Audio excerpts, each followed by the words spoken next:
أعوذ بالله من الشيطان الرجيم بسم الله الرحمن الرحيم الحمد لله رب العالمين والصلاة والسلام على رسول الله ماري مسوني فوسوني كاكا مكانو ونكا أصدرني السلام عليكم ورحمة الله وبركاته وغا الله تيغانا الله ماما الله تيغانا لنبالي أغانا مغسال لنبالي وركاكا غاين لنكي وغاكو كابي لنكي jeudi le 20 mai 2021. On a gagné l'inki, on a Allah Niaga Allah Gana Harikino Gari, au Haï 22h45. Mashi Allah, au Velumua, au Famarin Katari, na Masala Dome, Kala Gwen Kamal Lenki, au Katari, au Garga Masala Dome, Boni Lamunua, et puis cleaning the Yunani Mara, Iramula in ingredients. Yaga, and house cleaning the Wimara, a Kari Green in Halle, inshallah. On a gagné Gabarin Lenki. Agak pun jaga bari ni. Assalamualaikum warahmatullahi wabarakatuh. Ewa kalau mula nama ni lengki. Nama ni? Ona mula nak clean dulu. Kalau mula nak clean dulu yang apa pai. Kau hina nak jawabana? Sahabat tu ni. Apa ba? Clean dulu betul kamu ga. Anu kau si anak kan yang tu kamu ga. Si guna sunamu. Ewa Bismillah. Allah da mani hina taga.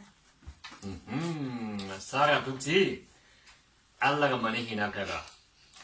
Onak Allah ga hibe hina kaga ken qalbe nye. Boni Allah ga qalbe kaga aga qalbe na kan chahanti. Akina mani sahana akana sahandi geli guna gana siguma ga nyame. Ho ganyana ana susaha. Kembe ga kira kenchu gelogo masare Allah go barun chaha. Angana guna mugobe anga yen etapu hebe ga kikana ho ganyana nga anga hebe kikana Allah ga susaha kembe angana kemu mare mari hamogi kalibene mari handu mogu mene Allah ga pini susaha ni yama inshallah annatu Allah kamma Allah ga hihana be taga kenda kalibene ewa yeso kana wono ba Allah fare da kan challe hina salli ati Allah fare da kan challe hina salli Boni Allah subhanahu wa ta'ala hinu kukrabi selama ngunda munu krabi na cege na ti Allah ni bane Muhammad ni Allah farin ya bane na salle jigindi na jaka bagandi na suka so jumu na hiji maka kusu sinyang nyenye ga kanya salle bane salle ke bane ale prophet Muhammad sallallahu alaihi wasallam Allah ga sigindi kamundi na salle kini prophet ya kamundi salle Kami hai asyhadu an la ilaha illallah wa anna muhammadan rasulullah Allah ka kinki ni ya kam maka na salle chigindi salle ke aga kinki ni maka menna jaka kini aga kini ni ya kama na suka so jumu aga kini ni ya kama na heji maka aga kini ni ya kama sof salle gembanani Allah farina sallallahu alaihi wasallam ka sige kamundi Allah ka kini no ye doko aga kini Allah farina tankrage 50 qui prière Tant que faire la chale la kina kina mais prophète qui gaya kana le kaka prophète Musa ati Allah ga salle kina ga kankra salle ati kenga benne anke mu makulla ka kenda ba illa kaka Allah anna Allah nyaga ko bagay prophète illa kaka Allah na kalna ko bagay Allah ga senki bagay aga wa ka senki aga illa kaka Musa kala Allah nyaga harsa aga bagay na maga ko senki prière الظهر والعصر والمغرب والعشاء والصبح هنا كوكرا غانكو كيكا ايوا سند هنا بي اغنا صلي كين سال فنا جالني ولا سند فنا جالني اها هو كنا ونوا ايوا يوسف كومن فنا بروفيت يوسف نبي الله يوسف يقول ان ميمي حرام برنغاني حرام برنغان Aki aga ni mani mena maga, frère ni mani mena maga, wana ki frère nu kamigo bane na maga, wala frère nu kamigo bane kinyi na maga, Yusuf maga, Yusuf ga haba bane, ane Yusuf ka sabe ge, ka Yusuf na haba bane, frère nu kamigo bane 11 frères, kinyi na prophète Muhammad, ya prophète Yusuf maga, aha, hoka na wano? Kani prophète kuhili iga alkabataga. Kanga na mnimu hilini, ihili ga kahido me. Na likaba kara wala kung na mnimuga ni hibe Ibrahima abirem Ismail ka akina ito comme ça akabu ni na ke so bol ha sukin prophète Ibrahima ari ireme Ismaila e filanda al Kaaba kaka aha ashakina ha prophète sallallahu alayhi Allah Nabi sallallahu alayhi sallallahu alaihi wasallam c'est tout quand daba kama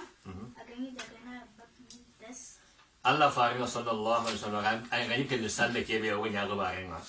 puna sallen ke kinai aga se ku daba be kama na ngir maka daga baki makagas kenyi ni biraq daba ki biraq inati ana bagalendo harenya wala sindo harenna ko bagalle sabbi abu aninga ma kashewal bak ma ke ka jomo na ngir baki makagas e na ngir maka daga baki makagas amwa kasumu wane kinina kilende kabiraku ke awe jibril iya ligamu prophète Muhammad sallallahu alaihi wasallam gari gemai aga ka biraku kama biraku joenga mo ko be amisale ya ka kinga kan pe no ko ba ya ka kinga seri ga kun ya ka kinga kan pe no ko be su aka ke wari no aga ri no nga aga kane ha ya ka kinga kan pe no ko be ka ke wari na joe sabuga kiri ke minute iri ba ku mo kandas wala ya iri halino ngari kemre ga ke ko gono Jibril alayhi salatu wassalam akendo Muhammad Allah fa ga shirye kamunci wala daga hana hillandi wala gamma sechem ser apre keno akien tan pele Jibril wa ka dan no me prophète hillandi plus que c'est oui daga wa sajira ku munka kan pere amalla wariga amalla wariya gande ha Allah n'a plus oui mais amalla mais wariya pourquoi gadaga parce que Allah nda Egypte ka usul magana Allah nda Egypte na kala li ibame ha mawla Allah wariya gande amawre aha ando ka ke so no Maryam aha ay janka apa ke so ni mane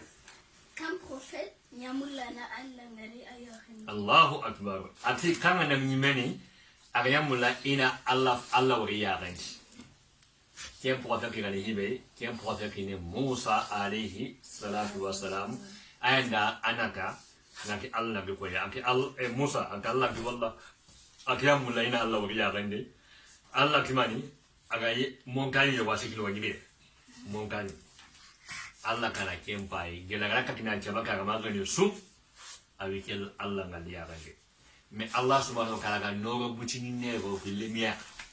na ugali de kamba fasara daka asumu yo mi ga sunya poser ngana da pano prophète Musa a gano a kati an ha kuma Allah ide ke de ha ke mawle ara dalla ngali ya ganda ko gno akiri siro sura kala ngali ya ganda aha magayam comme prophète dahaba kafir kita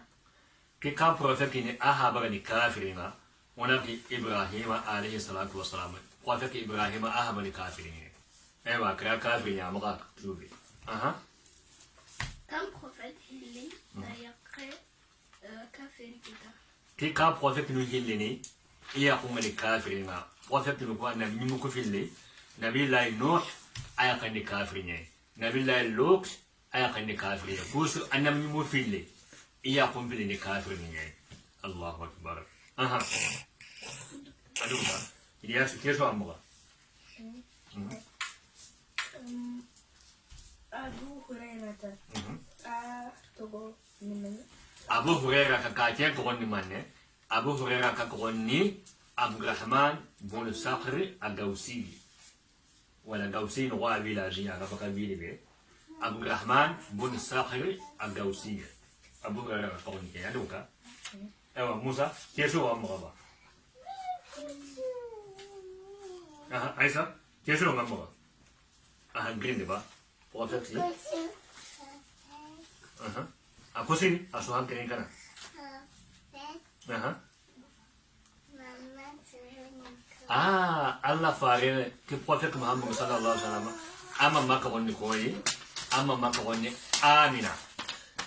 wala Musa ta ni bilman prophète papa ah prophète Muhammad sallallahu alaihi wasallam ka ha bani koyi aha baka wonni Abdullah ibn Abdul Muttalib Voilà, quand la question de pose arrive, Masha Allah. Aki, quand on est meni, alors Allah ga bigamu. Duna ken wonde, na diga face à face. Non.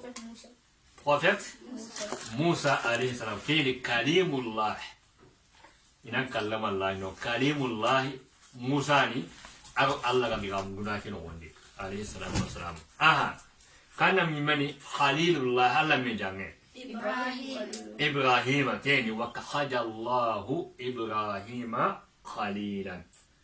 Allah Ibrahim aga tiji gura me jange. Teni nak Khalilullah. Anga sirasu Allah ko ngana Khalil ako wona Ibrahim ay. So umbuka kwa. Wala. Ibrahim Khalilun kosu anga tuage. Khalilun kosu asu ko ni Ibrahim ay boni. Khalilullah Ibrahim wala Khalil كلمة جميلة وخرج الله إبراهيم خليلا يعني كان شوروني سوره الوانوا إلى كوري فإذا كانوا كبروا وصلي الظهر والعصر والمغرب والعشاء والفجر سورة وقومني والفجر ألو والعصر أنا فإذا كانوا كبروا بني كو سورة الوانوا سورة الفجر أو سورة العصر ما شاء الله أيوة أبو قبي كان مني ako mini kunci suka kan wanda kai a suran ya salama Prophet Yunus alayhi salatu wassalam kan prophet ni har sire ba ne ga kan wanda kai au makulunde prophet an ka ce kuwa amakoda prophet Luke masha Allah kan prophet ni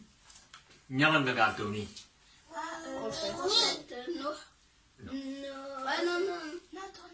Amira kile ya no nyaran na avale na gatoni et après il a recraché voilà prophet non har sa so ya ko Lut Yunus prophet Yunus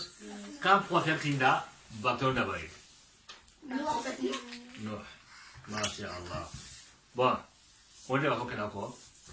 masha Allah wala on tigere masha Allah ya kembe maro ona sigere ona Allah ya ko me ga kunu Allah ga na fatiya yo ona ke suri ya pose parce que le mine aka he kutanga ka ko ku diga ba ko ya kurunya ko mono na sa ya ga bi peketi e ga mu ho ga be ko mari ni wo mari ni ga be aka diga ka ko na ka ke no ma ya la ga kina hibe no ha mo aro wonde aka ga mun na masala be ane fe le mun masala ko ko ke ne aka na sai ando le mun masala do me wana Allah ya ga jalla wa ala Allah ga na khairi ni wa gani Allah ga jomu kana ko yoy e yo mo ka be jomu kana Allah ga jomu ni no so ma ko ma har sa wa ko ga be lenki jeudi le 20 mai 2021 هناك رسول المني السلام عليكم ورحمة الله وبركاته